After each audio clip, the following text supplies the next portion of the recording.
welcome back to Two Tall Guys Talking Sales. We're your hosts. I'm Kevin. And I'm Sean. And we are glad you're here. Thanks for joining us.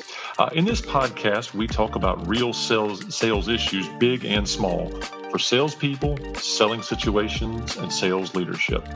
Collectively, we have over 50 years of sales, selling leadership, and sales acumen under our belts, and we're here to share a little bit of that with you in the next 15 minutes. We're glad you're here. Enjoy the show. I'm tickled today. We've got a special guest with Cocca on today, and we're going to hit one topic that I know Chris likes to talk about is where good opportunities go to die, the discovery meeting and how to improve it. Chris, welcome to Two Tall Guys Talking Sales, and we're glad to have you here today. I am really excited to be with both of you. I'm going to set the stage a little bit for our listeners out there that are listening and may not know what a discovery meeting is. Discovery meeting is when you've probably had one meeting already just to find out that the customer is a real person, a real live body, real company. And maybe there's a deal here. Maybe there's something going on. Maybe we're a fit for whatever we sell and whatever they need to buy. And now the salesperson and maybe the sales team is asking good questions about what's going on in your world, Mr. Customer. Why is this important to you? You thought that this is an area where good deals go to die, as Kevin just said. Talk to me a little bit about that. What were you thinking about? I am really convinced in discovery that when you get to a proposal stage or you get to a contract stage and you lose the deal, 9 times out of 10, it's because you didn't do what you needed to do in discovery. You missed something. You missed someone. You weren't prepared. You walked away with a gap in your knowledge, and that translated all the way through the end of the process. You lose the deal, and you thought you had it. You thought you had a great proposal. You thought you connected in the meeting. You thought you did it all right, and then you lose it, and you wonder why. And 9 times out of 10, it's because you missed something in discovery. Interesting. So in that discovery meeting, it sounds like you've got a process. I mean, you're a seasoned sales leader veteran. What is the process you help somebody new build, and what's the process you help someone who's another seasoned sales professional refine? Take it from those two angles. To build it from scratch, it's really a key step or a key stage in your sales process. It starts with what kind of sales process do you have in your company? Do you have a documented process? Do you have all of your stages documented? But you really want to do a great job documenting discovery so that you've got the right list of questions, you've got the right list of qualifications, you have done your homework in advance so that you know the audience, you've researched, you've prepared, and you're able to follow the steps to get the information that you need. And it goes beyond just asking the right questions. You really have to know how to dig a little bit deeper in these meetings, because typically what I see, even for somebody that's a veteran salesperson or sales manager, they're in the meeting, they're asking questions, they're gathering information, but they're taking the first answer, checking the box, and moving on.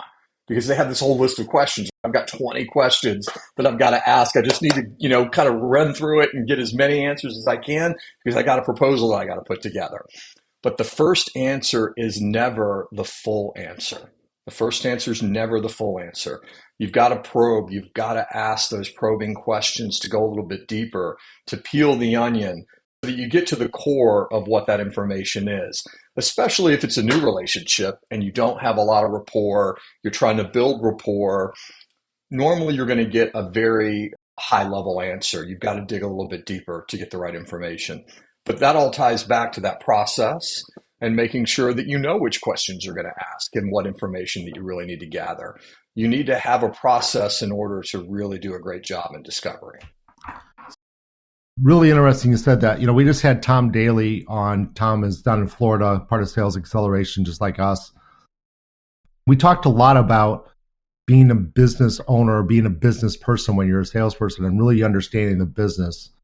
How do you coach your salespeople to know what that second and definitely what that third or fourth question in a row on that same subject? How do you coach them to understand What do I ask next? I asked that high level question that was on your, I assume you have a list of questions that you give your salespeople, but how do you coach them to do that second and definitely third and fourth? Because you might be able to list the second question, but the third question and the fourth question in a row that kind of takes whatever that customer said or that prospect said, and now we're going to really dig in. It's hard to pre-write that question too much because it's very unique to that individual opportunity. How do you coach them to get through to that? I use a couple of questions for follow-up questions to keep it simple. I either ask why. If they give me an answer, I say why or why is that? Or I ask, can you tell me a little bit more about that? Can you expand on that? That's going to open up the conversation. And then to your point, how do you continue to go a little bit deeper? The question that you really want to ask is impact. They're going to give you an answer.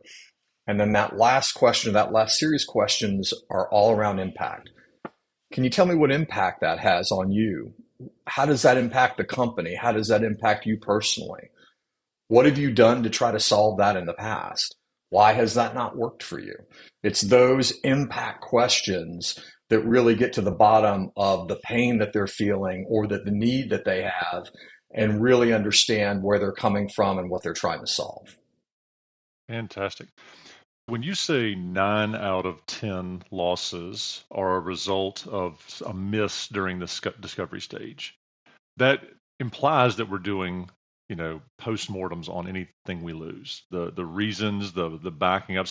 As a part of each stage, are you doing a postmortem on each stage of your sales process, or are you just doing one, postmortem when you lose a deal?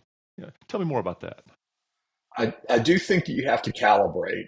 We're assuming that before you get to discovery, you've done some qualification. Before we start discovery, we really want to dig a little bit deeper on, is this really a qualified deal? Do we really have a buyer that has a need? And do we really have a good fit for that need, at least based on what we know? You really don't want to get into discovery with an unqualified buyer. There's definitely some postmortem there on qualifying the lead and qualifying the deal. And then I think each stage you should do what I would consider to be a postmortem on that stage. When you finish discovery, you should huddle up with the team and say, how did we do? Did we gather the information that we needed to gather? What's still left to know? What do we need to do to get ready for that proposal or that quote? Is there follow-up that we need to do? Do we need to kind of circle back with the buyer and follow up on maybe some loose ends from the conversation?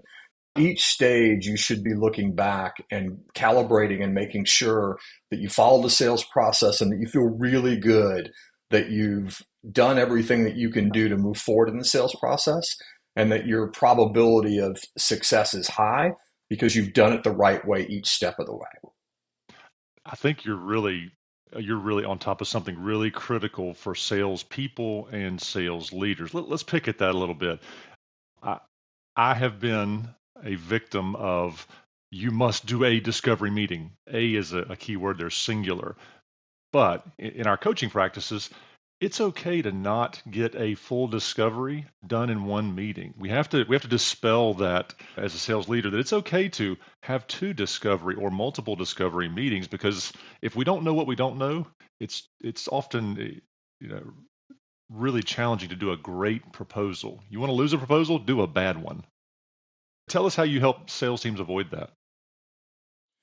Well, I'm going to counter what you said a little bit. In a competitive world, if you're up against other people that buyer's talking to, you may only get one really great discovery meeting with everybody in the room that you need to get in the room. Not to say that you won't have a follow-up conversation, because I think you should and you can have a second or third conversation. But to really gather all the information you need, you may only have one great opportunity. You really need to make the most of that opportunity and be prepared that that may be your only meeting. If you make the assumption that you're going to have a second or third meeting and the buyer doesn't make that assumption and they're talking to other competitors, you may not get that chance. You've got to take full advantage of that meeting that you have and gather everything that you possibly can. But at the same time, I do think that many companies are having a second and third conversation before the proposal. And at the end of the day, you want to have a proposal that fully reflects everything that you needed to learn in discovery, so that the proposal is a formality. They get the proposal, you've already discussed all these things in discovery. It already aligns with their needs. You've already presented your proposal or your solution at a very high level. They understand your capabilities. You should be 90% of the way there when the proposal gets in front of them in terms of capturing everything that they're looking for. And they should be excited about getting a proposal from you after a discovery meeting. If you've really had a dynamic discovery meeting, they're asking for that proposal and they expect that proposal because they know that you've listened, that you truly did understand their needs, and that you have a solution that potentially can solve for their needs. I'm going to dig into a little bit on that discovery meeting because I can see several types of discovery meetings, and I kind of break them up into percentage of my quota if I'm a salesperson. If it's a less than 5% of my annual quota type of deal, I'm going to have one type of meeting because I can only put so much work into that. If it's a 10%, 5 to 10% kind of a deal, then I'm going to have a different type. If it's a bigger than a 10% of my annual quota type of a deal, which means, wow, this is like a month right here on this one deal, then I'm probably going to have a different level.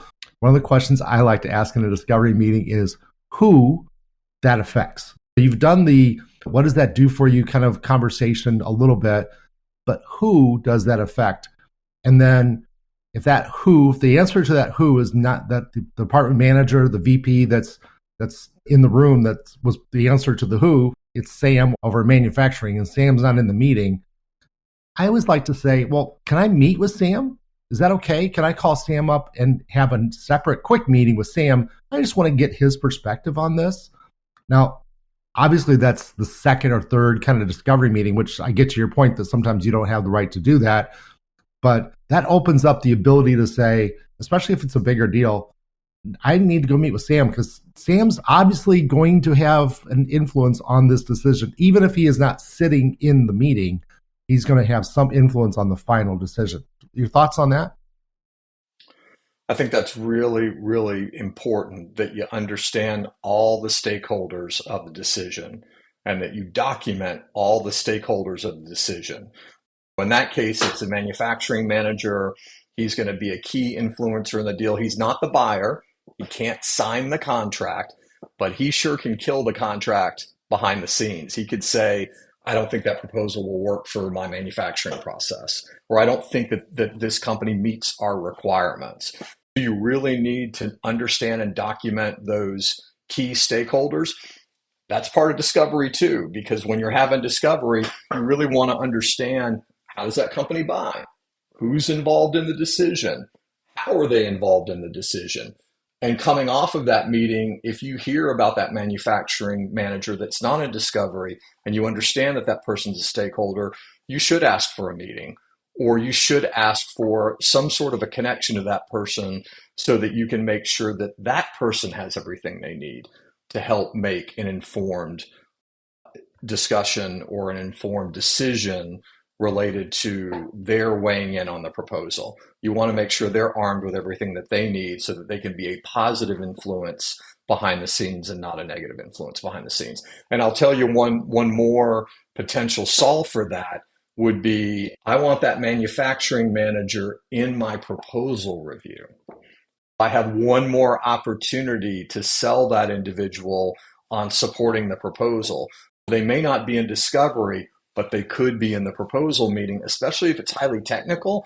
I want their technical people in that proposal review so that we can talk about any issues, any concerns, any technical requirements that they may want to have more information on that's not in the proposal.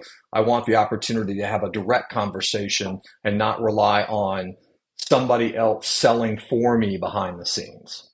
That's awesome. I'm looking at the clock now, and I told you at the beginning, before we started, that this 15 minutes, because we like to get these done in 15 minutes, this 15 minutes is going to fly by. We are right at 15 minutes right now.